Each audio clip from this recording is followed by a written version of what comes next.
Hi, welcome back to Country Basket Weaving. I'm your hostess, Sandy Atkinson. Today we're honoring the month of October. I've made a pumpkin basket and we're going to get started at it. The material you're going to need for this basket is as follows. You're going to need number 4 round reed dyed pumpkin, cut 6 pieces 45 inches long. Number 4 round dyed cocoa brown, cut 6 pieces 30 inches long. For the lid, you'll need number 4 dyed pumpkin, cut 6 pieces 30 inches long, and number 4 round dyed cocoa brown, cut 6 pieces at 15 inches long. For the stem, you're going to need number 2 round dyed Kelly green, cut 4 pieces 15 inches long, and cut 2 pieces 13 inches long for the leaf. The lip under the lid, number 3 round dyed pumpkin, cut 12 pieces 12 inches long. You'll need number 3 round dyed pumpkin green for weavers. I've started the layout a little bit here for you. What I want you to do is to line up the ends on your round pieces. I'm doing the cocoa brown right now, and I'm going to put a pencil mark across here, and this pencil mark is kind of hard to see, so I'm putting it there so I can see it, and I know that you can't. Do the same thing on your pumpkin color pieces. I'm going to line up the centers, and I do all 3 pieces together. I've already done it on the 3 pieces I've laid out here for you. I've laid them out under a spoke weight, and I've varied the colors from the brown to the pumpkin to the brown to the pumpkin. Lay them out that way. Lay the next set across the middle, and again you're going to go every other one, a pumpkin and then a brown color. Now take out some of your number 3 round that you've dyed pumpkin, and we're going to start with just an end. On the piece that I've laid out vertically, which is on the under piece, I'm going to go under it with my number 3 round. Bring the tail up over the left side, come around here. Now keeping those laid out the way we had them, every other one, I'm going to do what we call randing. And randing is just to get all these to stay together. It's a weave to hold everything together when we're using round reed. And I want to do 3 rows.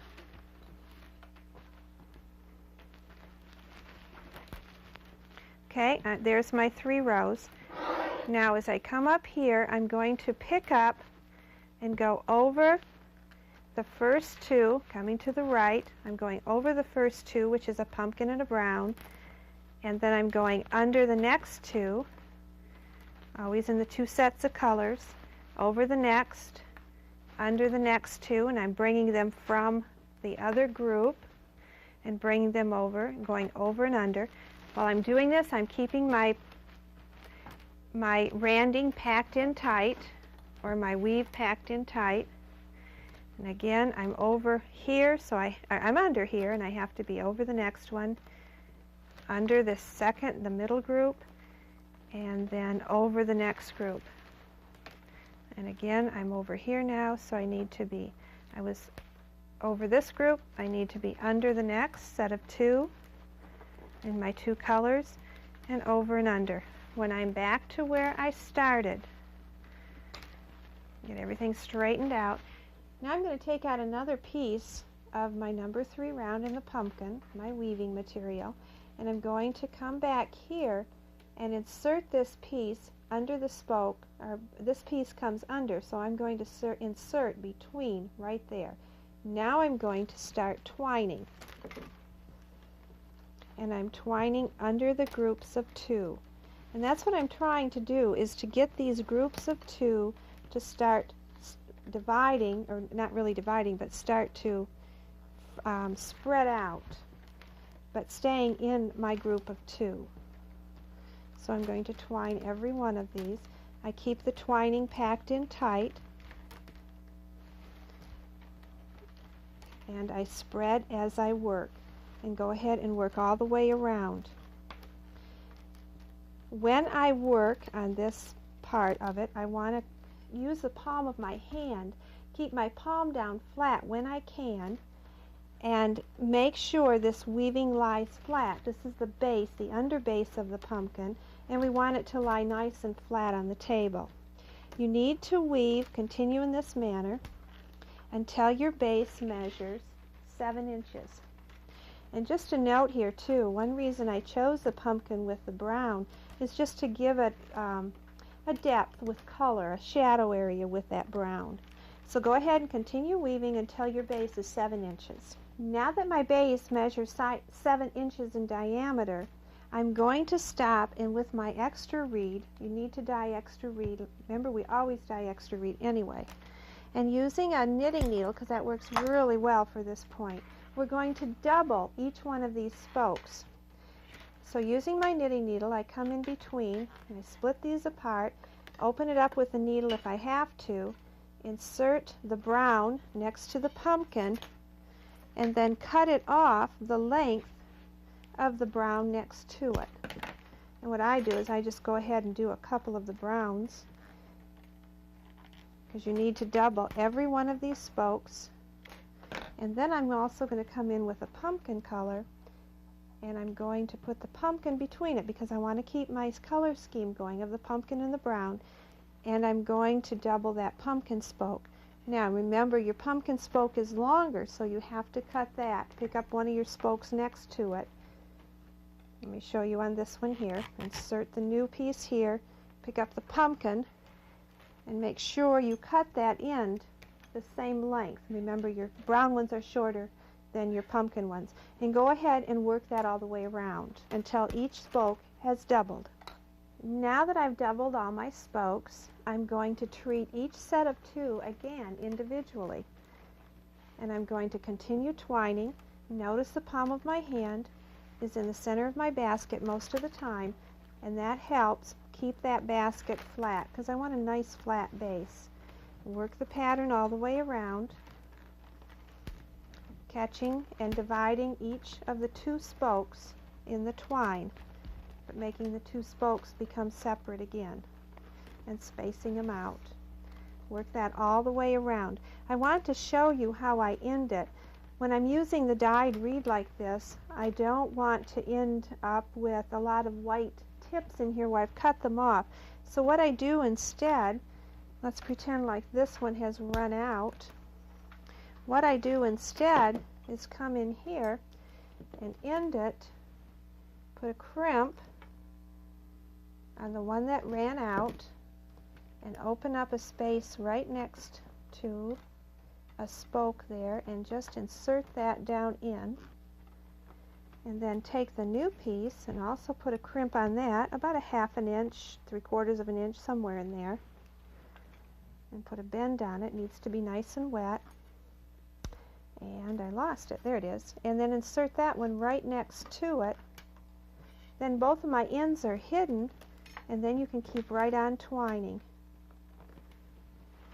This one comes from the left, comes in to the front, and this one goes behind the next 2 spokes. Then when I come around, the next row will help cover up and hide that top part of it too. Go ahead and make your base 8 inches. Now that I have my 8 rows done, it takes about 3 or 4 more rows to make it the 8-inch diameter. Do not cut off your weavers, but pick it up, and I like to bring it up to my tummy and hold it against my tummy so that these in the back start arching up, and these up here at the top I'm working with my hand. And I'm going to continue weaving, bringing each one of these up and starting to shape the basket. This basket takes a little bit of practice, so if you don't accomplish it, you may have to take it out a little bit and do it again, but you should be able to accomplish the shaping of it. This is a good lesson for shaping. And I'm simply twining around. Now here I have to end this piece, and I'm going to do it the same way by putting a crimp on it and inserting it down into the previous weavers. Here's my flat 8-inch base, and then I came up about 1.5 inches just at the angle by weaving like I was doing and bringing and arching those up, bringing up those spokes. And then when I got about 1.5 inches, I started bringing them back in. So then I just used my hands, and as I was weaving, I brought them back up more straight. Then I did that for about 1.5 inches again, and then I started really pushing them down, pushing them down into the middle as I twined until I got it to come up and give me this shape. And I have a fairly good pumpkin shape on this one. When I get to the top, and I like a big opening so I can get my hands in there if I want to put anything in it, I'm simply going to end these two weavers up here, and again I'm going to do it with a crimp and inserting them down in. When I have that finished, I'm going to come in here, and on these brown spokes only, now be real careful here, on the brown spokes, the cocoa brown spokes, I am going to cut them off even with the top of the basket. And make sure you have that cocoa brown one every time, and you're not cutting off a pumpkin color one, because we need that pumpkin for our braid. And if you have to go back and get it real close, real and tight at the top of the basket there, okay? Now that I have my browns all snipped off, I'm going to do the braid on the border, and it's called a Japanese braid border. It starts out as a basic braid with behind one and to the outside. And I usually get some water in my face when I'm doing this, because you really remember you have to re-wet your spokes and keep them very wet. Behind one and out, behind one and back to out. And I'm going to the left. I'll work this all the way around.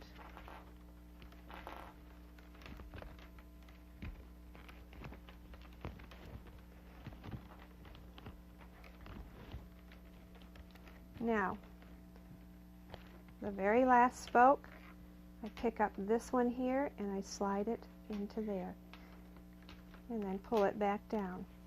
Now, the second part of this braid, it's very similar to a two-step braid, but it's a little different. Here's the difference. We're going to pick up one on the left and go over two and to the inside.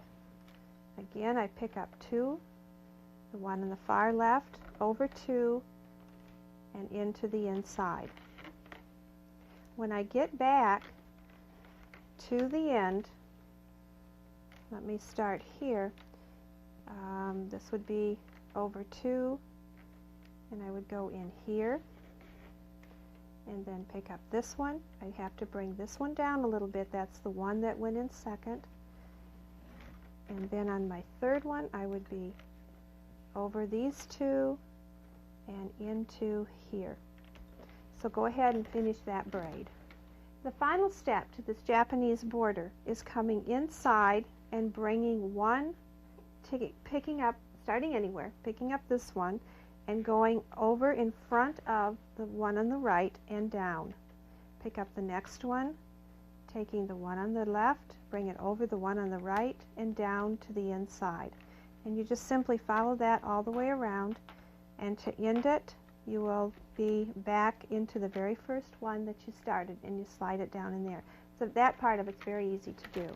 Now we're ready to lay out our lid. The lid is laid out the very same way that the base was laid out, except we're using the shorter pieces, of course. And we're twining, and then we're going to double our spokes. But the one little difference is I have an old teacup here, and I'm going to lay the lid after I get the first few rows of twining done. Then I'm going to lay this on top of the teacup, and from here out I'm going to twine it on top of the cup so that it will start arching down and give me that little bit of bulk that I need to make that pumpkin shape to continue to make it round. So go ahead and lay out the base the same way. When you get out about 3 inches, you're going to insert and double all of your spokes again, and then continue weaving on top of the teacup. I've already done that. Remember, you have to keep everything nice and wet. And here I am. I have everything doubled. I have an arch on this because I've wove it on top of the teacup, and I've pushed it down as I've wove it. And you need to weave this just beyond, you can see I am just beyond this inside rim here. So lay it out and check it, and I'm right where I should be. So I'm going to end these, and I'm going to cut off my brown spokes, and do the very same braid across the top of these. I've already trimmed, I've done my Japanese braid on the lid, and I've done all the trimming except the last two, and I wanted to show you just to come in here and trim them. Leave them a little bit longer so they don't pop out on the other side. On the inside of this basket, I put a lip to help hold the lid on, and I put it back on the basket, and I kind of eyeballed how far that lid came in, and it comes in about there. So I'm going to mark this one here, and that is the one spoke all the way around I'm going to build that lip on. And I'm going to insert this is my number 2 round, and I think it was cut 12 inches long. You have 12 pieces. See how that hides right down in there? You can't even see it. I'm going to skip the next one, and I'm going to come over here and insert this down into the next spoke and pull it. And again, skip one and come over here and pull this down. Go ahead and work these 12 pieces all the way around. I've already inserted all my pieces on here, and I'm going to do an inside braid. And starting anywhere, taking one, go behind one to the right and back to the outside. I'm going to work this all the way around. And this is back to that basic 2-step braid. This doesn't show, it's just this lip is to help hold that lid on so it doesn't fall off easily. Work it all the way around.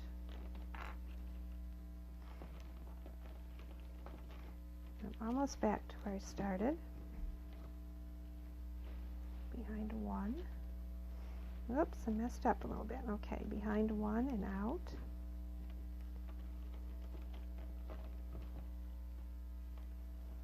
Once you get this first row on, they'll be separated from each other.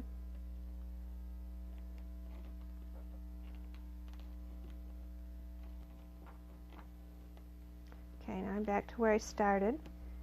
I'm going to pick up the first piece I started on and slide that piece, was from the inside out. Then go ahead and pick up the one in front of it, again starting anywhere, and slide it right in there. To give myself a little bit more height on this, I went ahead and I did this braid again, because I have lots of room going this way because this is the outside of the basket. So I went ahead and did this braid a couple of times, and you have enough length on these 12-inch pieces to go ahead and do that. So you can go ahead and finish this braid, and like I said, do it again. And do another round of it on the inside of there. I want to take a minute and show you how to do that leaf and that stem that I have on top of the basket that we have on this finished one here. Take out your take out your 4 pieces that you've already cut and kind of eyeball the center, or go ahead and line them up and put a pencil mark there and mark the center. And we're basically going to do this like we laid out our lid, except there's one little change. I'm going to start under here as I did this randing, but I'm going to bring this end up way up there. Now this is my piece my weaver I'm working with, and the reason I do that is to give myself an odd number of spokes, and that way I can just go ahead and work it around and round. I'm under here, under my 2 vertical, and I'm over and under and over. And I like to bring this in kind of tight. Now I know I'm working kind of tight here. I hope this isn't too hard for you to see. Then I'm going to be, I just did 1 row of randing, and now I'm going to be over the next one and under and over and under, and I'm separating these pieces as I work. I'm under, so I need to be over the next one and then under. Now here's my tail that I'm going to use as a spoke. I need to be over that and then under. Now I have an odd number, so I will be able to continue this weave around and around in a continuous weave. I have to hold my fingers here. I hope that's not too hard for you to see what I'm doing. Try to pull this in tight and keep everything packed in tight as best you can. And when I'm out just a little ways, I don't want to go too far because I don't want this stem to be too thick, then I'm going to pick it up and I'm going to start bending these down, and again just following them down, and keep you can see on here where I've just bent these down and just wove them straight down. Then I inserted the end. I wove it as high as I wanted it to be, about 1.5 inches, and then I inserted on the inside between each one of these spokes the ends of the green, and I just did the simple 2-step braid to tie that all in together and hold it in place. Now to do the leaf, you need your 2 pieces that are 13 inches long and bend them in the middle. You're going to hairpin one of the pieces over the other like so, and this takes a lot of practice too, just shaping this. There I have it, that's the shape I want. And take an extra piece of your Kelly green number 2 and you're going to weave it over under, over under, and I bring out this tail and leave a tail there because I would like extra. You'll see that that's what I'm going to bring back and weave this top part in to help fill in. Then I'm going to bring this around. I like to work with it flat on the table and weave it over under. Again, it's all in the shaping, and you can take time and do yours. Try to butt these up as tight as you can get them. Put a turn on it there. Come back and weave it back to the other side. And what you're doing is you're weaving this back and forth. As you're weaving it, you're also shaping this and bringing this point down in here to get your leaf shape. Let me show you one I've spent a little bit more time on. Here's my tail, here's my hairpin piece across here. Now I'm simply, at this point when everything's kind of stabilized and holding in there, it's much easier to work this back and forth and pulling everything in tight, packing it in tight, doing a turn and coming back. I hope you can see this on camera. And weave this back, over and under. Then go ahead and finish shaping that. Then I have this tail up here. I can come back and I can weave this in and fill up this area. Pull this tight as you weave it. And a little trick I found, when I do these sharp turns on this, you can see where my reed has split in here.